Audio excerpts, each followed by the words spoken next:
Masechet Nedarim Daf Lamed Vav. We're discussing this Mishnah here that someone can take Tirumah on behalf of his friend with his knowledge, even if one made a vow and the person taking the Tirumah, let's call him A, can do that on behalf of B, who owns the grain. He can do that even though A is not permitted to give any benefit to B. Nevertheless, he can do this. Is not considered giving benefit to him. And also, if someone is a kohen, and the kohen has a vow that he cannot give benefit to the guy bringing a sacrifice. Nevertheless, if that guy brings these birds if he's a zav or a zava or yoledet or chatat and ashamot of certain types, nevertheless the kohen can take those animals and do the service of the korban on behalf of that guy. And we concluded, well, actually, we didn't conclude here in this Gemara, but elsewhere it does conclude that the Kohanim work for Shamayim, and therefore, even though the Kohen cannot give any benefit to the guy bringing the sacrifice, it's still his job, and so that's why he can do it. All right, we're going to continue now with some points that are related to people giving a sacrifice on behalf of someone else, and what kind of cases those that would be allowed to do. We mentioned on the end of the previous stuff that the statement of Rabbi Yehuda, this is going to be relevant now, who says Adam mevi korban ashir al ishto v'chol korbanot shechayevet, that if a person is bringing bringing a sacrifice on behalf of his wife, let's say she's yoled, that she gave birth, and he's rich even though she's not, they bring the animal for that a rich person brings, and not the bird that a poor person brings. So it goes by him. And the Rabbi Yehuda ended off with this baraita that other korbanot also. So we're going to discuss other korbanot, and in general, one person bringing a korban on behalf of someone else. When is that allowed? When is it not? So here we go. Gufa, we're going back to the statement of Rabbi Yochanan, Amar Rabbi Yochanan, Hakol serichin da'at, chutz memechusar kapara shere adam mevi korban al banav al benotav haketanim. Rabbi Yochanan's rule was that anyone who is bringing a korban, there has to be knowledge of the person bringing it, that he knows that he's bringing this korban for whatever. If it's chatat, he has to know that he's bringing this chatat offering, except for the category of korbanot that are called mechusar kapara. That means someone who's like a zav or zava, in order for them to get completely purified to the point that they could eat kodashim, they have to bring these sacrifices, nazir, also yoledet. And so in these cases, it's permitted because someone can bring this type of korban for his sons and daughters who are minors, and a minor does not have da'at, and so since it's permissible for a father to bring this for his kids, we can generalize from that in any case someone can bring this type of korban on behalf of someone else, if it's for mechusar kapara, because this type of sacrifice does not need the knowledge of the one bringing it. All right. Now, since Rabbi Yochanan made this kind of generalization from a family member to others, we're going to try out a couple of other similar generalizations to see if they work. So, ela me'ata, based on this logic of generalization, yavi adam hatat chelev al chavero, sheken adam mevi al ishto shota kerebi Yehuda. Based on this, we should say that a person can bring a hatat for chelib. If someone eats chelib, forbidden fat, they have to bring a chatat. What if I saw you eat chelib and I'm going to bring a chatat on your behalf? I don't know, you're too lazy or you don't have a chance to do it. Can I bring it on your behalf? It should be allowed, because after all, a person can bring a korban for his wife, this type of korban chatat, for his wife, who is a shota, who is not mentally competent. And we know that from Rabbi Yehuda. That's Rabbi Yehuda that I started with earlier, that says a man can bring for his wife a korban for yoledet, and also other korbanot, if she's shota, if she is mentally incapacitated. And so since we're assuming that means even a korban chatat, and if a person can bring that for his wife, then Perhaps that means that anyone can bring it for anyone else. That would seem the logical generalization. And if Yochanan can make that generalization, how come we can't make this generalization? But the problem is we know this is not true. Alam amar Rabbi Elazar, hefrish chatat chelev al chavero lo asa kelum. Rabbi Elazar says, if I try to bring a korban chatat for you who ate chelev by mistake, that it does nothing. It does not accomplish anything. So it's not allowed. So that's the question. How come? How come we can't make this generalization? And our answer is going to be, actually, this thing that you're learning from is not true. If a woman is shota, mentally incapacitated, then she would not actually bring a korban. Hatat, as follows. Ishto shota hechidami. What kind of case? When exactly was she incapacitated? If she ate the chelev while she was incapacitated, she doesn't have to bring any korban. Someone who does not have knowledge does not have to bring atonement at all. It's only for someone that makes a mistake. See, a mistake is not a complete lack of knowledge. It means so you were negligent. You didn't label the package correctly to indicate that this is cheleb or this is kosher. But in that case, she wouldn't have to even bring a korban. So it can't be that she ate it while she was a shota. Or maybe she ate it when she was totally sane, and then she ate it when she lost her mind. She ate it when she had sane, and then she became insane later. Ha amar Rabbi Yirmiyah amar Rabbi Abu amar Rabbi Yochanan achel chelev v'rifilish korban v'nishtata v'chazav v'nishtapa pasul lo il v'nidche yidache. In that case, she also would not have to bring a korban, because we have the statement in the name of Rabbi Yochanan that if a person, anyone, eats chelev and he separated korban, I ate chelev, here's going to be my korban hatat, and then that person went insane.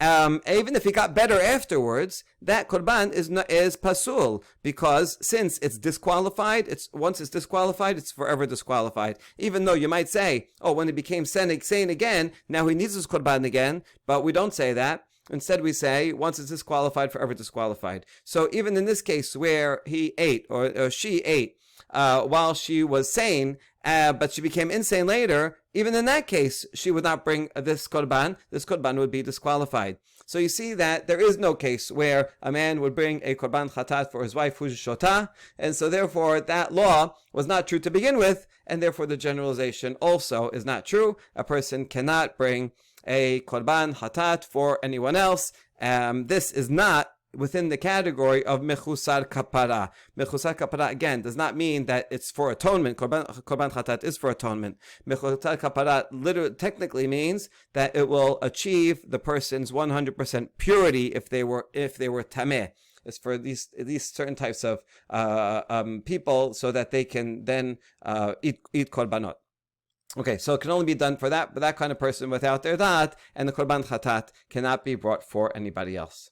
All right, now we're going to try another generalization, right? Remember Rabbi Yochanan? He made a generalization from children to others. So maybe we could do the same thing. Ela me'ata yavi adam pesach al chavero, sheken adam yavi al banav al benotav haketanim.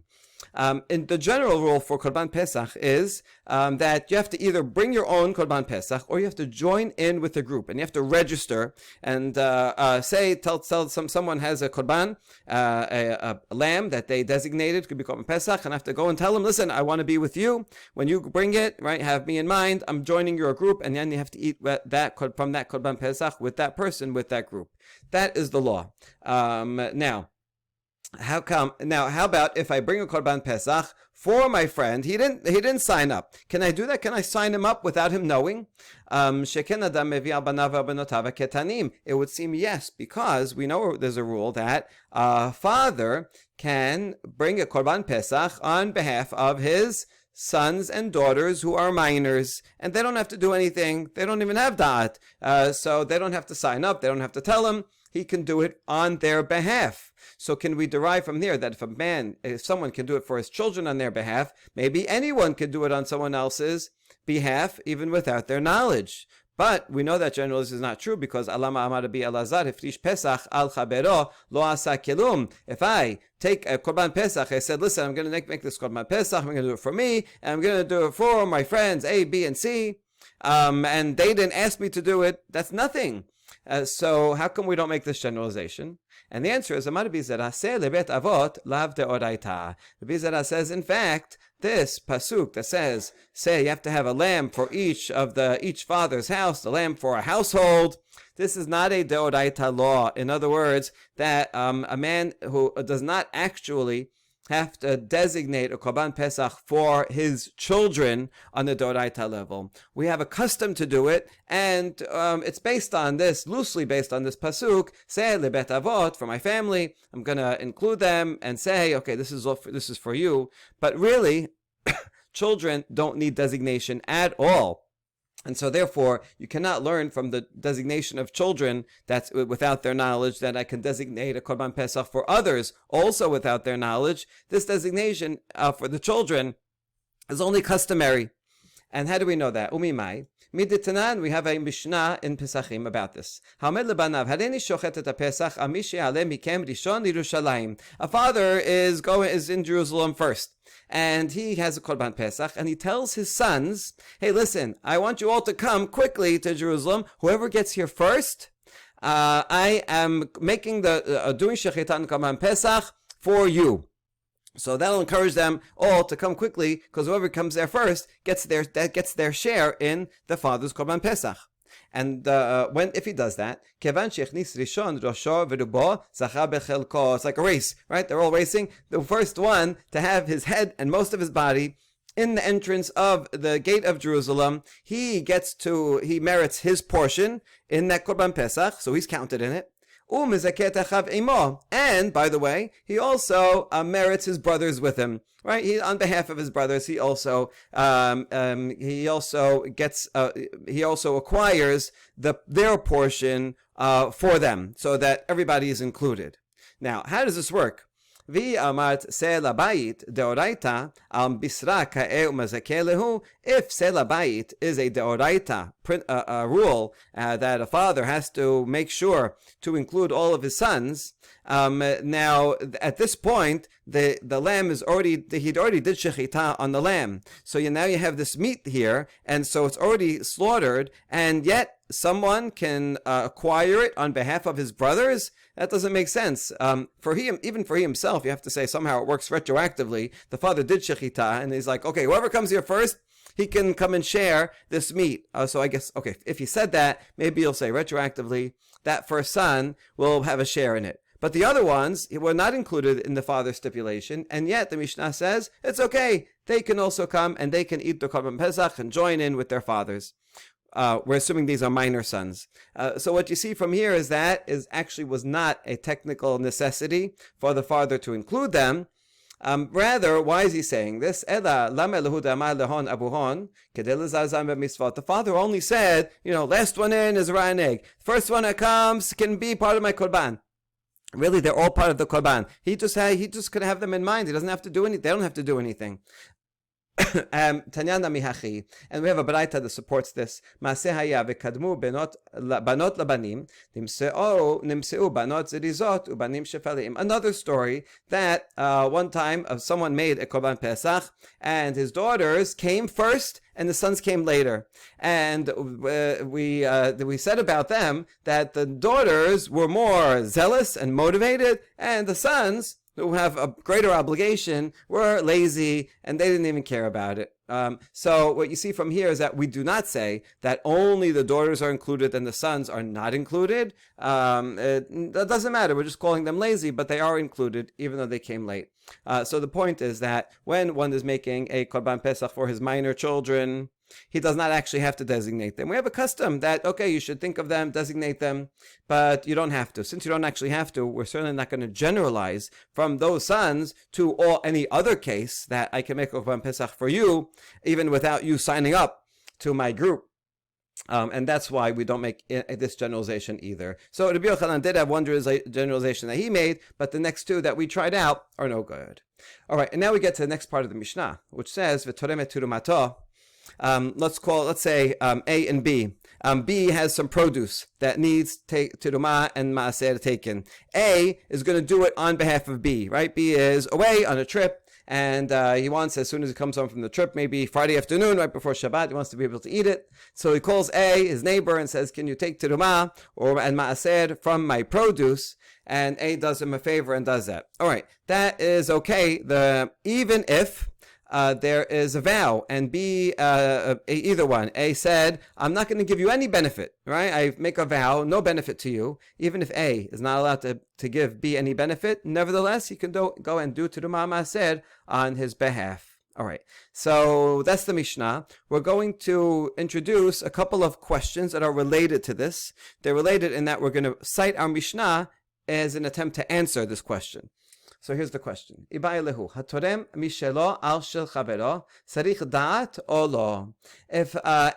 wants to take terumah from his own produce on behalf of B, does he need his knowledge or not?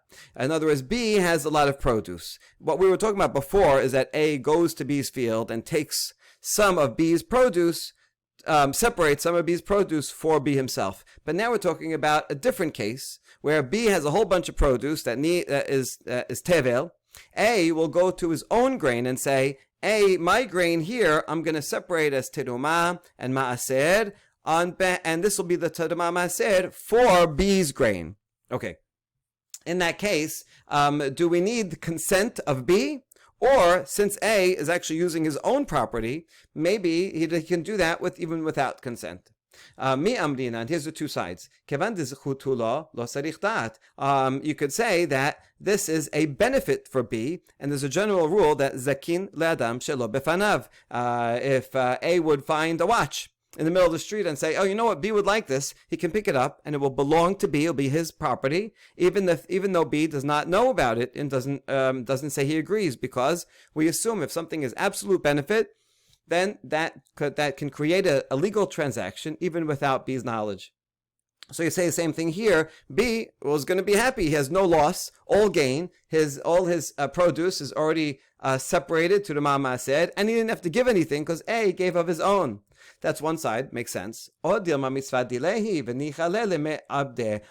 say it's his mitzvah, it's B's mitzvah, and B is looking forward to the opportunity to do this wonderful mitzvah and give to the ma'aser. He comes home and says, oh, I did the mitzvah for you already. What do you mean I wanted to do it? It's like if I would, you build a new house and I go and I put a mezuzah on your door, right? So you say, well, I'm doing you a favor, but no, you would say, wait a second, I'm looking forward. This is a milestone. I want to put a mezuzah on my door, and this therefore, I did not ask you to do it. I did not want you to do it, and so it's no good.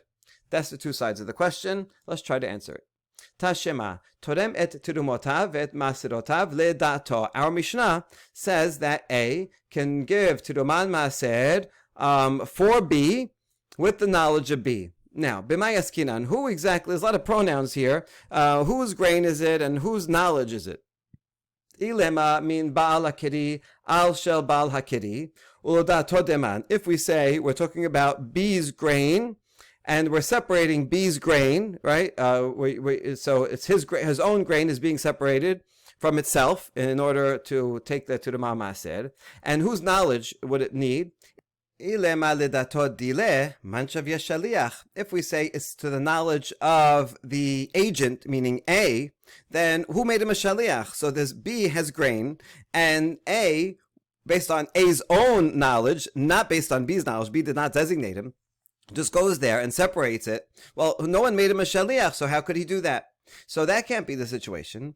Ela lidato de bal hakiri. It must be rather that it's B's grain that's being separated from itself with B's knowledge. That would mean B asked A to be a messenger, do me a favor, and take this grain for me. But that can't be it either. Because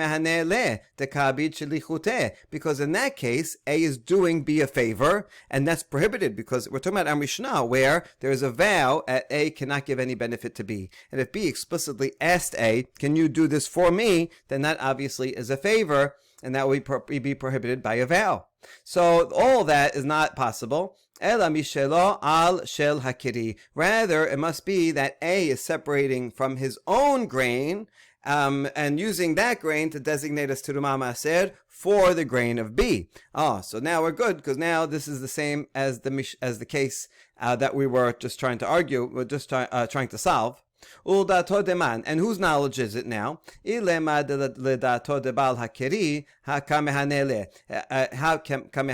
can't be with B's knowledge, because if B explicitly asked A to do it, then A is doing him a favor, and that's not allowed because there's a vow. Rather, A is doing it based on A's own knowledge. He says, I decide I want to do this. I'm willing to give up some of my own grain as Terumah Maaser for B. And there you go. We answered the question. A can decide on his own to take from his own grain and separate B's grain. Good. Now,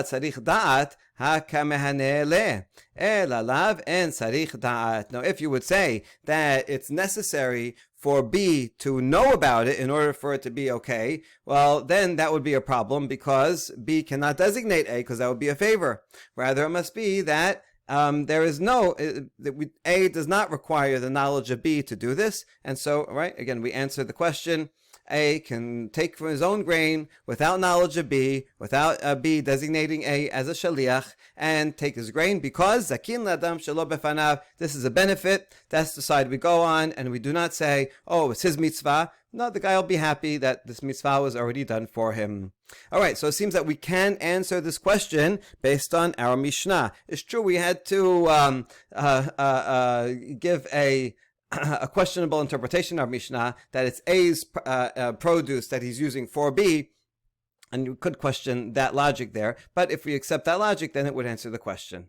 But in the end, we answer no, not necessarily. Le'olam mishel Baal Hakeri al Baal Hakeri. In fact, that is what we say. We read the Mishnah according to its Peshat, that this is the grain of B that's being separated for B. Not A is not using his own grain.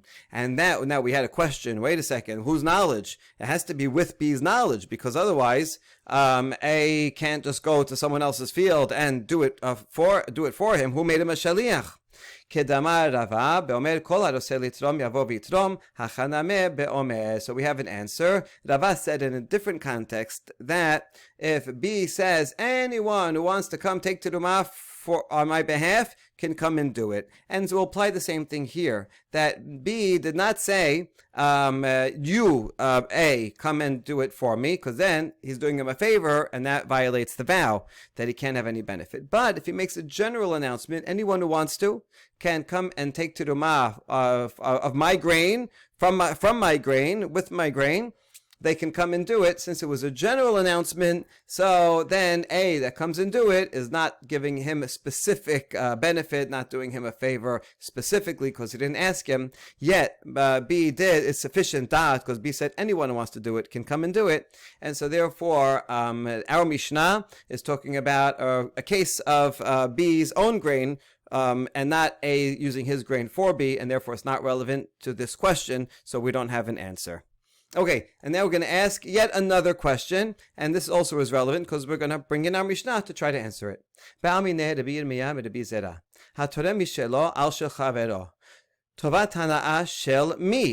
If once again A takes from his own grain and says this will be Terumah Maaser for B's grain, so now B can come home and eat all of his grain because A was nice enough to take that grain. Now the question here is, who gets the discretionary benefit, right? That terumah is going to go to a Kohen, the Maaser will go to a Levi. Who gets to decide which Kohen and Levi they give it to? Now they can't sell it to a Kohen and Levi because these are matanot. He has to give it to them. But nevertheless, whoever decides which Kohen to give it to, then the Kohen is going to say thank you and owe you a debt of gratitude. And so this is, A would like to have that decision. After all, he's the one that separated it. Or does it go to B? Here's the two sides. On the one hand, do we say, if not for the produce of A, who is separating his own produce, would B's produce be fixed, be properly tithed? It wouldn't. So A could say, this is my produce that I separated to give them, so I should decide.